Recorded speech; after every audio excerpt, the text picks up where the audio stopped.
Ayo Shubidu Yasi Bakafa baba Awas kusema kuti andiripe anditipe anditipe anditipe Deko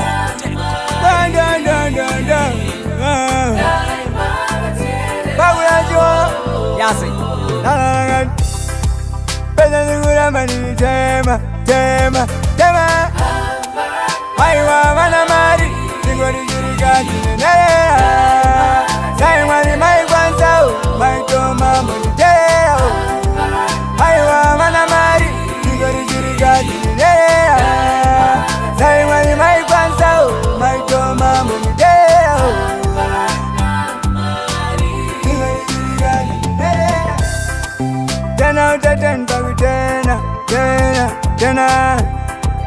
Malonda kuona nikitema tema tema Kula mwari kati kumire kuti iwo kuti vatitunga mire Kanda vatifuma mire Saka mulongonza nikitaura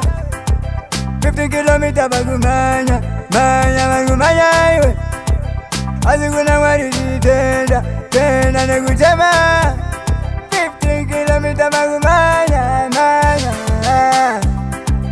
Saka tukura vatite tema iwe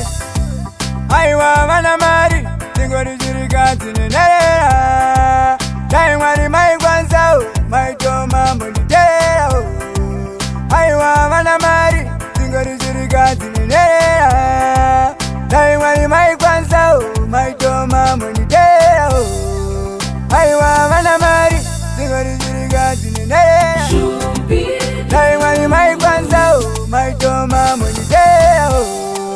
Ndajisugira mpaka kipepa Wali kutaura nyaya tajo majinyepa Nasipa kutonda ugaropa Saka wijiwana hapa na achani stopa Wali basaera nisikukopa Kopa nisikujuta Loba unaona nikibopa Bibi kushuta iwe Kutengeza muzika Unaona kutinda tofika Sasa majibika Wangwe majizitano lakuka Wangwe maripasnuka Wangwe kungo chunga mabora Wangwe marikupusha ngoro Kuta kuchemera kumusala iwe Kumukira kunotengeza Wangwe machitusoya wamakatengeza Asi mwari wanakosheza Saya muyuona hapa nanonitengeza Kutengeza ngana zimasepi Mnongona wangwe wakutisa pepi Awas kusiva kuti andiripe anditipe anditipe anditipe